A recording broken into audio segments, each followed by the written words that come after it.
A very good evening to all. ICAR net series के episode number 11 का topic glycolysis है. As you all know, glycolysis is an important pathway of carbohydrate metabolism. Glycolysis is defined as a sequence of reactions converting glucose or glycogen to pyruvate or lactate with the production of ATP. This pathway is often referred to as Embedon-Meyerhof Parnas pathway, or we can say EMP pathway. बहुत silent feature है इसका कि glycolysis takes place in all cells of the body. The enzyme of this pathway are present in the cytosomal fraction of the cell. और ये दो तरीके से होता है. In the absence of oxygen, जिसको एनारोबिक कहते हैं, और इसका जो एंड प्रोडक्ट होता है वो लैक्टेट होता है. और दूसरा जो है in the presence of oxygen, जिसको हम एरोबिक कहते हैं, और इसका जो एंड प्रोडक्ट है वो पायरुवेट होता है, which is then oxidise to CO2 and H2O. Glycolysis is a major pathway for ATP synthesis in tissues like mitochondria, like erythrocytes, cornea, lens, and it is also very essential for brain, which is dependent on glucose for energy. Glycolysis central metabolic pathway का भी काम करता है, because इसके जो intermediates होते हैं glycolysis के, वो बहुत यूजफुल होते हैं अमीनो एसिड्स और फैट को सिंथेसाइज करने के लिए. और ये जो कई सारे इंटरमीडिएट्स इसके जो हैं वो ब्रांच पॉइंट प्रोवाइड करते हैं अदर पाथवे के लिए. So today's question number 1, end product of aerobic glycolysis is. So end product of aerobic glycolysis is pyruvate. जैसा कि मैंने कहा कि in the presence of oxygen pyruvate बनता है end product, और अगर anaerobic है, in the absence of oxygen है, तो वहां आंसर होगा lactate. So here end product of aerobic glycolysis is pyruvate. All take place in mitochondria except fatty acid oxidation, जिसको बीटा ऑक्सीडेशन कहते हैं. ग्लाइकोलाइसिस अभी हमने चर्चा की कि ये कहाँ होता है. रेस्पिरेटरी चेन जो ETC है, देन सिट्रिक एसिड साइकिल जो क्रैब साइकिल या TCA है. तो आपको मालूम है कि fatty acid oxidation, respiratory chain and citric acid cycle तीनों के तीनों माइटोकॉन्ड्रिया में होते हैं, लेकिन ग्लाइकोलाइसिस साइटोप्लाज्म में होता है. So here answer is option B, glycolysis. All take place in mitochondria except glycolysis. अब हम बात करते हैं स्टेप्स की. तो बहुत इंपॉर्टेंट जो स्टेप्स हैं वो 10 स्टेप होते हैं ग्लाइकोलाइसिस के अंदर.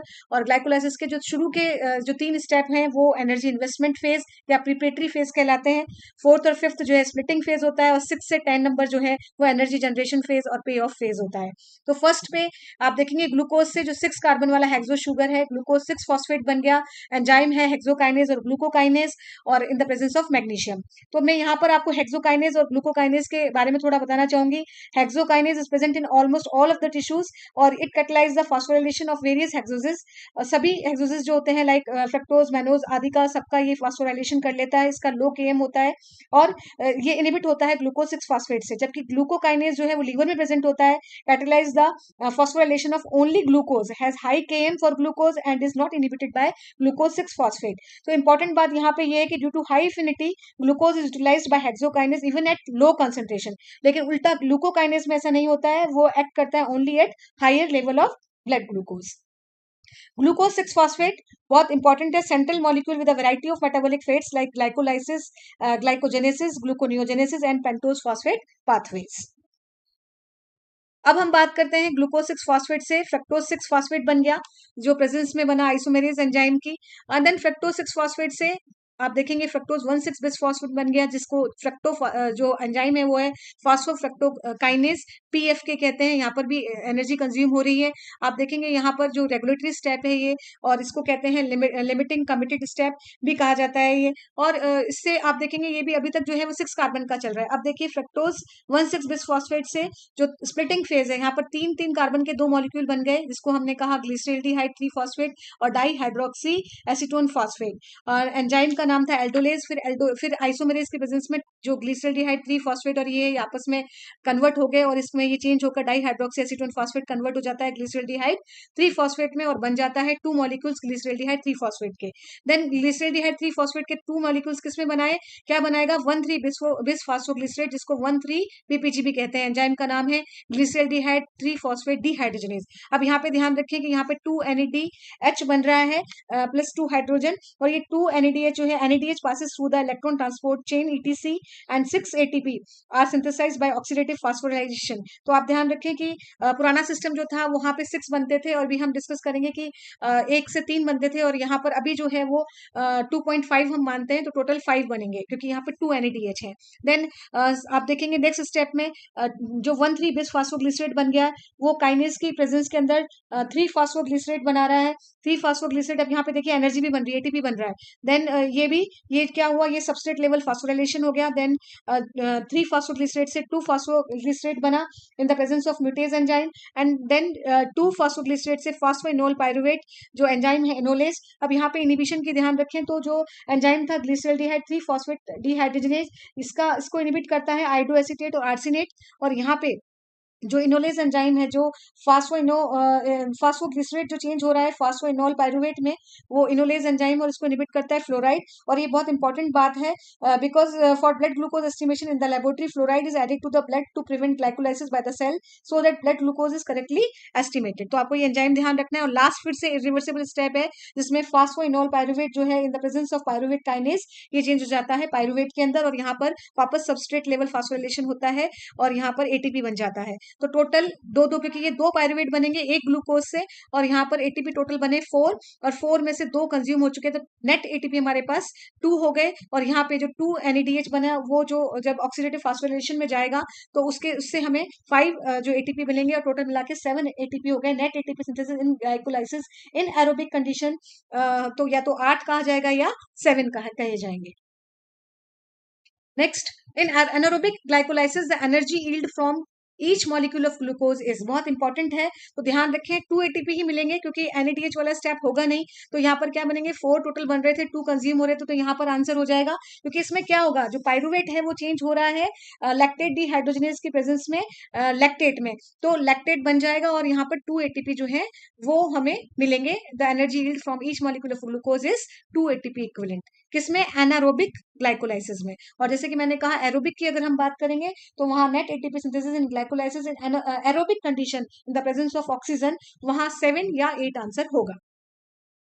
फास्फोफ्रक्टोकाइनेज की enzyme in glycolysis is inhibited by जैसे कि मैंने कहा ये रेट लिमिटिंग कमिटेड स्टेप होता है रेगुलेटरी स्टेप होता है इसका PFK कहते हैं हम इसे फास्फोफ्रक्टोकाइनेज. और ये इनहिबिट होता है किससे सिट्रेट एंड ATP से. ये ध्यान रखें आप ये सिट्रेट और ATP से इनहिबिट होता है. बाकी एंजाइम जैसे मैंने कहा हेक्सो जो काइनेज है वो ग्लूकोज 6 फॉस्फेट से होता है.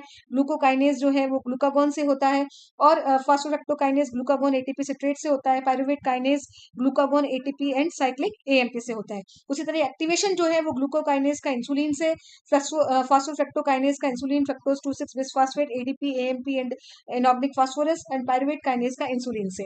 तो आपको इनिबिशन बहुत इंपॉर्टेंट ध्यान रखना है सिट्रेट एंड ATP.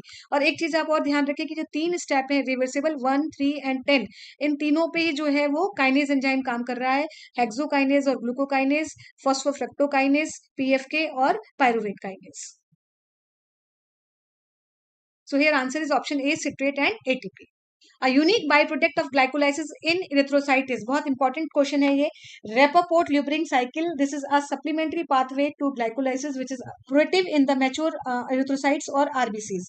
So आप ध्यान रखें कि ये RBC के अंदर होता है और RBC के अंदर क्या होगा कि 1,3 bis phosphoglycerate जो है in the presence of mutase enzyme 2,3 bis phosphoglycerate mutase ये क्या बनाता है 2,3 bis phosphoglycerate 2,3 BPG. और ये क्यों इंपॉर्टेंट है बिकॉज जो 2,3 BPG है ये वेस्ट प्रोडक्ट नहीं है. It combines with haemoglobin and reduces haemoglobin affinity with oxygen.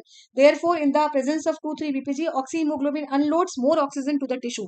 तो जहां हाइपोक्सिया होगा या 2,3 BPG वहां इंक्रीज होगा जहां पर हाइपोक्सिक कंडीशन होगी like high altitude foetal tissues और anaemic conditions. So here answer is option C 2,3 bisphosphoglycerate. So a unique byproduct of glycolysis in erythrocytes or RBC is 2,3 bisphosphoglycerate or 2,3 BPG. Last question the phenomenon of inhibition of glycolysis by oxygen is termed as. बहुत important question है ये partial effect कहलाता है option B.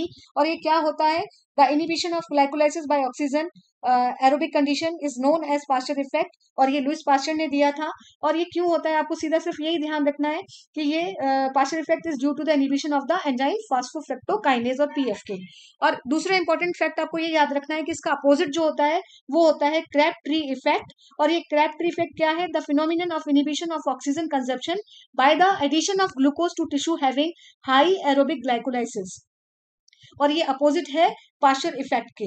और ये क्यों होता है, इसका कारण है is due to increase competition of glycolysis for inorganic phosphate and NAD+ which limits their availability for phosphorylation and oxidation. So Pasteur effect क्या है, the phenomena of inhibition of glycolysis by oxygen is termed as Pasteur effect, और इसका just opposite है वो है Crabtree effect. So here answer is option B, Pasteur effect. The phenomenon of inhibition of glycolysis by oxygen is termed as Pasteur effect. तो thank you for watching this video. हमेशा की तरह please subscribe, like and share my YouTube channel that is Barkha's vetisphere और biochemistry by doctor Barkha Gupta. Thank you.